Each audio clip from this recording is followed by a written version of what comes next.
Evangelho segundo o Espiritismo, capítulo 11, Amar o próximo como a si mesmo. Título, o mandamento maior. Fazemos aos outros o que queiramos que os outros nos façam. Parábola dos credores e dos devedores. Os fariseus, tendo sabido que ele tapara a boca aos saduceus, reuniram-se e um deles, que era doutor da lei, para o tentar, propôs-lhe esta questão. Mestre, qual o mandamento maior da lei? Jesus respondeu, amarás o Senhor teu Deus de todo o teu coração, de toda a tua alma e de todo o teu espírito. Este é o maior e o primeiro mandamento. E aqui temos o segundo semelhante a esse. Amarás o teu próximo como a ti mesmo. Toda a lei e os profetas se acham contidos nesses dois mandamentos. São Mateus, capítulo 22, versículos 34 a 40. Fazei aos homens tudo o que queirais que eles vos façam, pois é nisto que consiste a lei e os profetas. Idem, capítulo 7, versículo 12. Tratai todos os homens como quereríeis que eles vos tratassem. São Lucas, capítulo 6, versículo 31. O reino dos céus é comparável a um rei que quis tomar contas aos seus servidores. Tendo começado a fazê-lo, apresentaram-lhe um que lhe devia 10.000 talentos. Mas, como não tinha meios de os pagar, mandou seu senhor que o vendessem, a ele, sua mulher, seus filhos e tudo o que lhe pertencesse para pagamento da dívida. O servidor, lançando-se-lhe aos pés, o conjurava, dizendo, Senhor, tenha um pouco de paciência e eu te pagarei tudo. Então, o Senhor, tocado de compaixão, o mandou embora e lhe perdoou a dívida. Esse servidor, porém, ao sair, encontrando um de seus companheiros, que lhe devia 100 dinheiros, o segurou pela goela e, quase a estrangulá-lo, dizia, paga o que me deves. O companheiro, lançando-se-lhe aos pés, o conjurava, dizendo, tenha um pouco de paciência e eu te pagarei tudo. Mas o outro não quis escutá-lo. Foi-se e o mandou prender, para tê-lo preso até pagar o que lhe devia. Os outros servidores, seus companheiros, vendo o que se passava, foram extremamente aflitos e informaram o Senhor de tudo o que acontecera. Então o Senhor, tendo mandado vir à sua presença aquele servidor, lhe disse, mau servo, eu te havia perdoado tudo o que me devias, porque me o pediste. Não estava desde então no dever de também ter piedade de teu companheiro, como eu tivera de ti? E o Senhor, tomado de cólera, o entregou aos verdugos, para que o tivessem até que ele pagasse tudo o que devia. É assim que meu Pai, que está nos céus, vos tratará, se não perdoardes do fundo do coração as faltas que vossos irmãos houverem cometido contra cada um de vós. São Mateus, capítulo 18, versículos 23 a 35. Amar o próximo como a si mesmo, fazer pelos outros o que quereríamos que os outros fizessem por nós, é a expressão mais completa da caridade, porque resume todos os deveres do homem para com o próximo. Não podemos encontrar guia mais seguro a tal respeito, que tomar para padrão do que desejamos fazer aos outros, aquilo que para nós desejamos. Com que direito exigiríamos dos nossos semelhantes melhor proceder, mais indulgência, mais benevolência e devotamento para conosco do que os temos para com eles? A prática desta máxima tende à destruição do egoísmo. Quando as adotarem para a regra de conduta e para a base de suas instituições, os homens compreenderão a verdadeira fraternidade e farão que entre eles reine a paz e a justiça. Não mais haverá ódio, nem dissensões, mas tão somente união, concórdia e benevolência mútua. Título, Dai a César o que é de César. Passagem. Os fariseus, tendo se retirado, entenderam-se entre si para enredá-lo com as suas próprias palavras.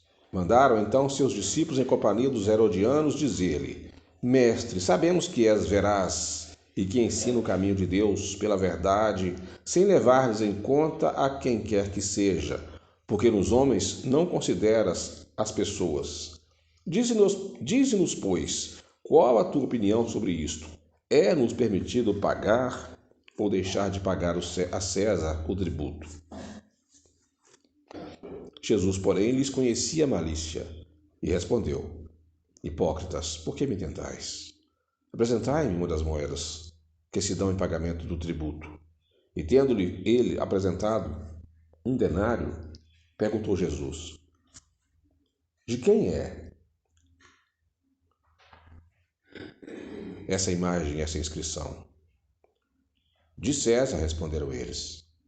Então observou-lhe Jesus: Dai, pois, a César o que é de César, e a Deus o que é de Deus. Ouvindo-o falar dessa maneira, admiraram-se ele da sua resposta, e deixando-o, se retiraram.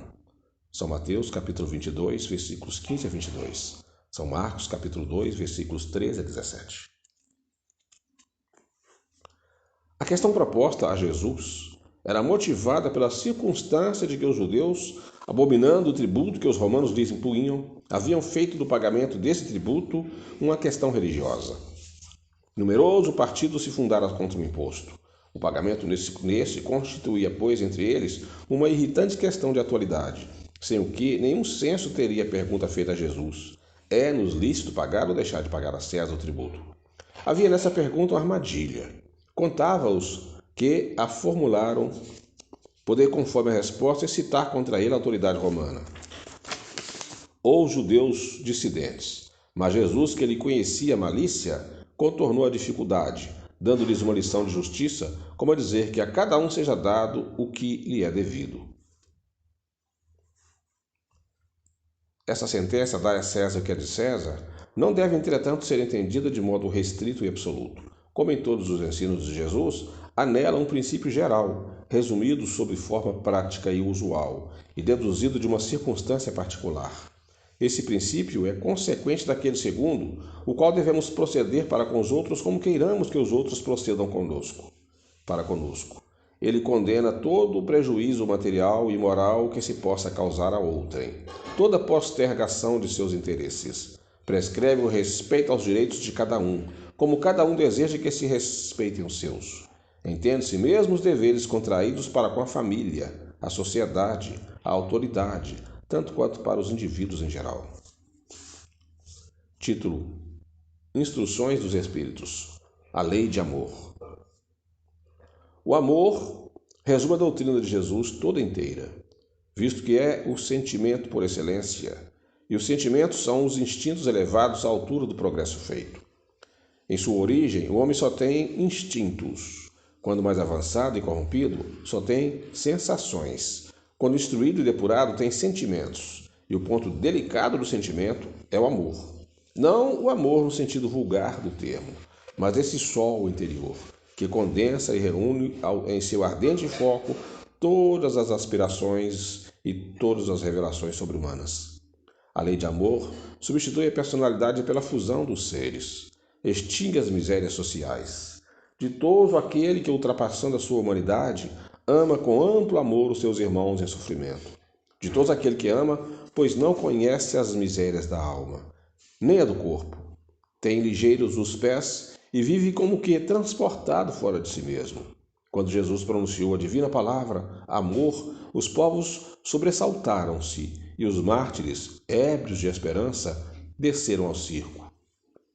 O Espiritismo, a seu turno, vem pronunciar uma segunda palavra do alfabeto divino. Estais atentos, pois que a palavra ergue a lápide dos túmulos vazios, e a reencarnação, triunfando da morte, revela às criaturas deslumbradas o seu patrimônio intelectual. Já não é ao suplício que ela conduz o homem, condulo à conquista de seu ser, elevado e transfigurado. O sangue resgatou o espírito, e o espírito tem hoje que resgatar da matéria o homem. Disse eu que em seus começos o homem só instintos possuía. Mais próximo, portanto, ainda se acha do ponto de partida do que da meta, aquele em quem predominam os instintos. A fim de avançar para a meta, tem a criatura que vencer os instintos em proveito dos sentimentos, isto é, que aperfeiçoar estes últimos, sufocando os germes latentes da matéria. Os instintos são a germinação e os embriões do sentimento. Trazem consigo o progresso, como a glande encerra em si o carvalho, e os seres menos adiantados são os que, emergindo pouco a pouco de suas crisálidas, se conservam escravizados aos instintos. O espírito precisa ser cultivado como um campo. Toda a riqueza futura depende do labor atual, que vos granjeará muito mais do que bens terrenos, a elevação gloriosa. É então que, compreendendo a lei de amor, que liga todos os seres, buscareis nela os gozos suavíssimos da alma, prelúdios das alegrias celestes. Lázaro, Paris, 1862. O amor é de essência divina. E todos vós, do primeiro ao último, tendes no fundo do coração a centelha desse fogo sagrado. É fato que já haveis podido comprovar muitas vezes este. O homem, por mais abjeto, vil e criminoso que seja, vota a um ente ou a um objeto qualquer viva e ardente afeição, a prova de tudo quanto tendesse a diminuí-la e que alcança não raro sublimes proporções. A um ente ou um objeto qualquer, disse eu, porque há entre vós indivíduos que, como o coração a transbordar de amor, despendem tesouros desse sentimento com animais, plantas e até com coisas materiais. Espécies de misantropos, que ao se queixarem da humanidade em geral e a resistirem ao pendor natural de suas almas, que busquem em torno de si a afeição e a simpatia, rebaixam a lei de amor à condição de instinto. Entretanto, por mais que façam, não logram sufocar o germe vivaz que Deus lhes depositou nos corações ao criá-los. Esse germe se desenvolve e cresce com a moralidade e a inteligência, e, embora comprimido a miúde pelo egoísmo, torna-se a fonte das santas e doces virtudes que geram as afeições sinceras e duráveis e ajudam a criatura a transpor o caminho escarpado e árido da existência humana. Há pessoas a quem repugna a reencarnação, com a ideia de que outros venham a partilhar das afetuosas simpatias de que são ciosas. Pobres irmãos, o vosso afeto vos torna egoístas. O vosso amor se restringe a um círculo íntimo de parentes e de amigos, sendo-vos indiferentes aos demais. Pois bem, para praticardes a lei de amor, tal como Deus o entende, preciso se faz chegueis passo a passo a armar a todos os vossos irmãos indistintamente.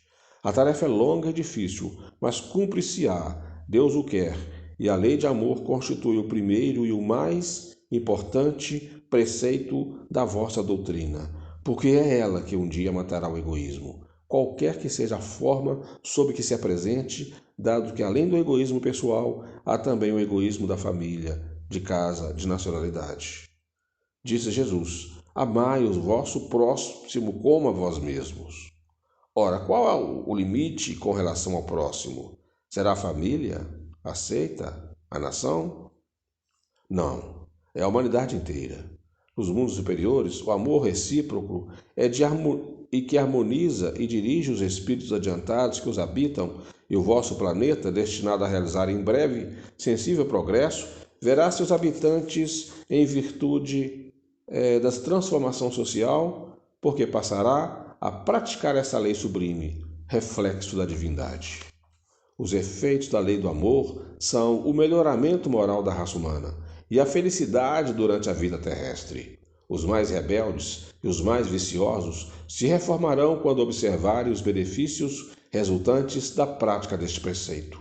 Não façais aos outros o que não quiserdes que vos façam. Fazei-lhes ao contrário, todo o bem que vos esteja ao alcance fazer-lhe. Não acrediteis na esterilidade e no endurecimento do coração humano. Ao amor verdadeiro, ele, a seu mau grado, cede. É um imã a que não lhe é possível resistir. O contato desse amor vivifica e fecunda os germes que dele existe, em estado latente nos vossos corações.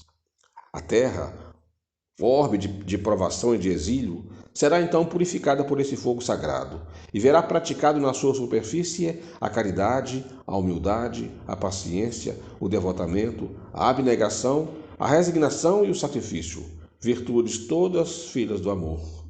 Não vos canseis, pois, de escutar as palavras de João, o evangelista. Como sabeis, quando a enfermidade e a velhice o obrigaram a suspender o curso de suas prédicas, limitavam-se a repetir estas suavíssimas palavras: Meus filhos, amai-vos uns aos outros. Amados irmãos, aproveitai dessas lições. É difícil o praticá-las, porém a alma colhe dela imenso bem. Crede-me, fazei o sublime esforço que vos peço. Amai-vos, e vereis a terra em breve transformada num paraíso, onde as almas dos justos virão repousar. Fénelon, Bordeaux, 1861. Meus caros condiscípulos, os Espíritos aqui presentes vos dizem, por meu intermédio, amai muito a fim de serdes amados. É tão justo esse pensamento que nele encontrareis tudo que consola e abranda as penas de cada dia. Ou melhor, pondo em prática este sábio conselho, elevar-vos-eis de tal modo acima da matéria que vos espiritualizareis antes de deixardes o invólucro terrestre. Havendo os estudos espíritas desenvolvido em vós a compreensão do futuro, uma certeza tendes, a de caminhardes para Deus, vendo realizadas todas as promessas que correspondem às aspirações de vossa alma. Por isso deveis elevar-vos bem alto para julgardes, sem as constrições da matéria, e não condenardes o vosso próximo, nem terdes dirigido a Deus o pensamento. Amar no sentido profundo do termo é o homem ser leal, probo, consciencioso, para fazer aos outros o que queira que estes lhe façam. É procurar em torno de si o sentido íntimo de todas as dores que acabrunham os seus irmãos para suavizá-las. É considerar como sua a grande família humana, porque essa família todos a encontrareis dentro de certo período, em mundos mais adiantados. E os espíritos que a compõem são como vós, filhos de Deus, destinados a se elevarem no infinito. Assim, não podeis recuar ou recusar aos vossos irmãos o que Deus liberalmente vos outorgou.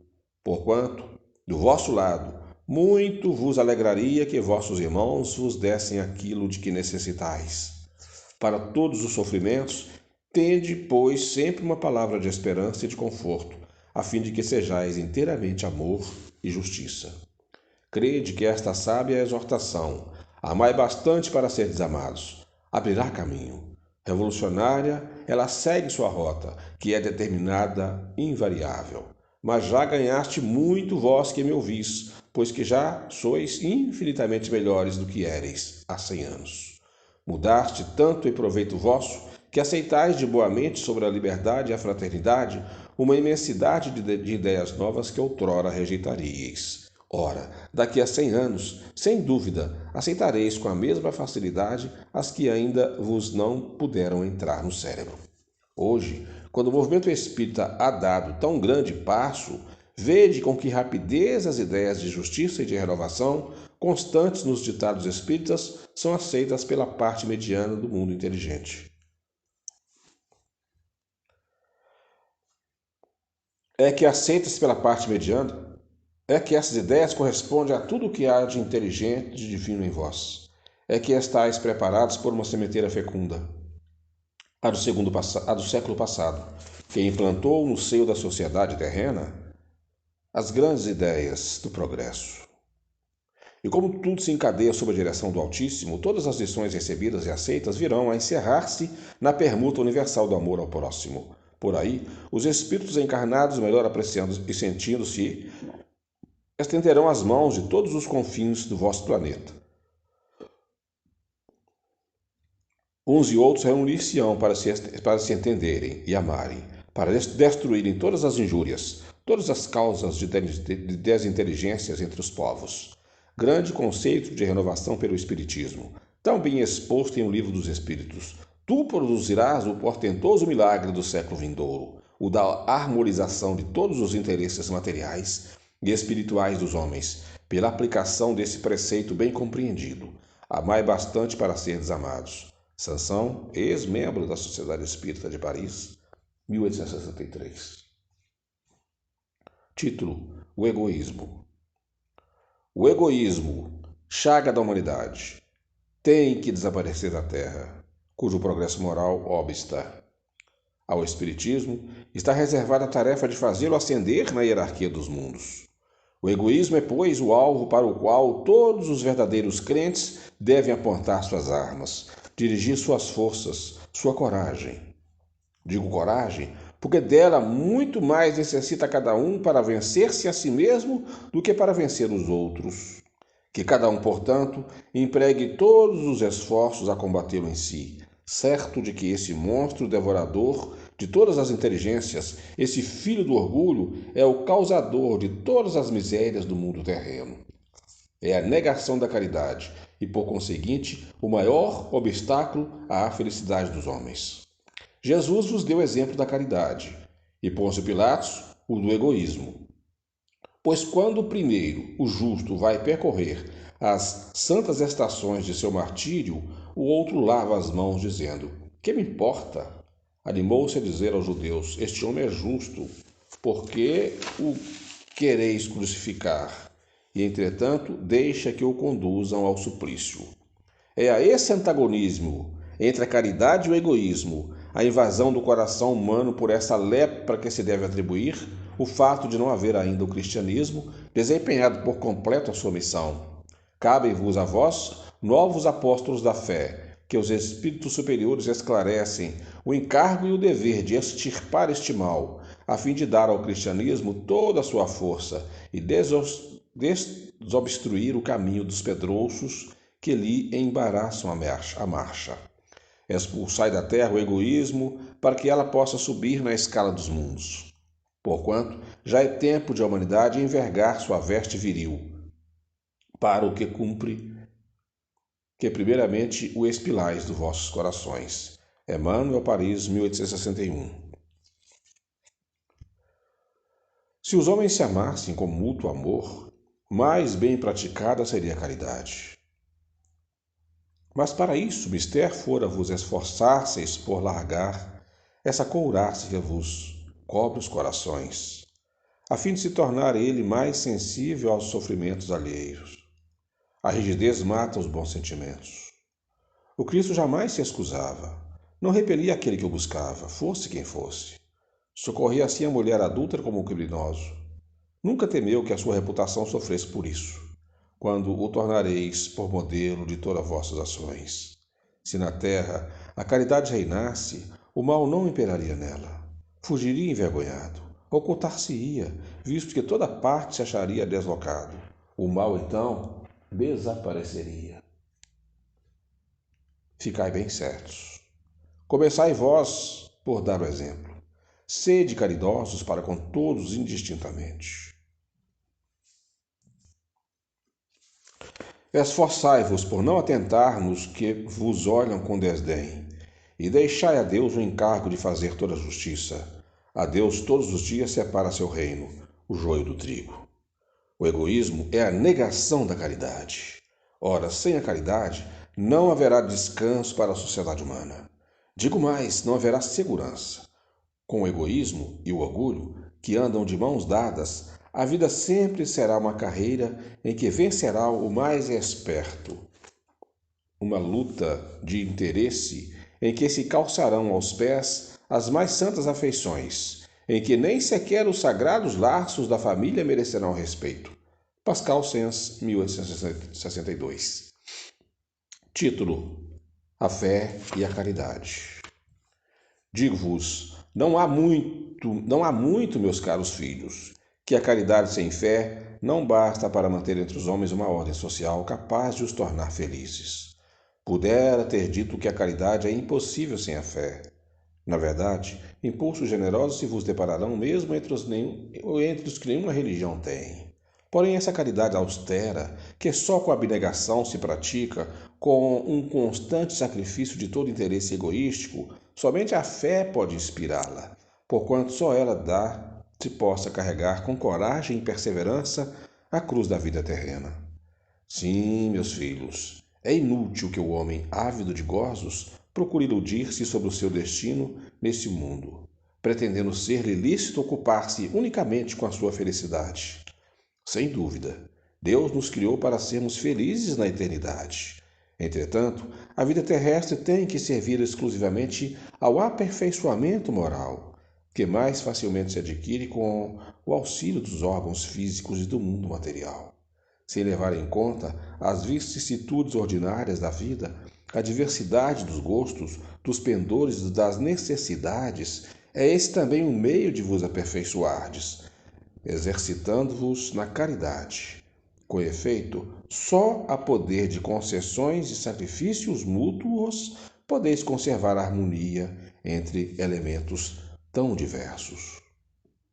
Tereis, contudo, razão de afirmardes que a felicidade se acha destinada ao homem neste mundo, desde que ele a procure não nos gozos materiais, sim no bem. A história da cristandade fala de mártires que se encaminharam alegres para o suplício.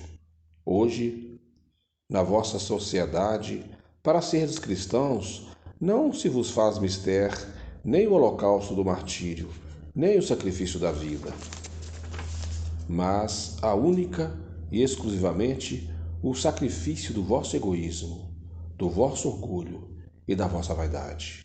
Triunfareis se a caridade vos inspirar e vos sustentar a fé. Espírito Protetor, Cracóvia, 1861.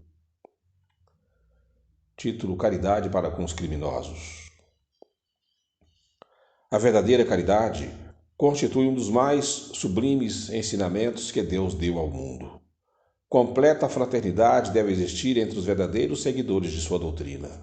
Deveis amar os desgraçados, os criminosos, como criaturas que são de Deus, às quais o perdão e a misericórdia serão concedidos se arrependerem, como também a vós, pelas faltas que cometeis contra sua lei. Considerai que sois mais repreensíveis, mais culpados do que aqueles a quem negardes perdão e comiseração, pois que as mais das vezes eles não conhecem Deus como o conheceis, e muito menos lhe será pedido do que a vós.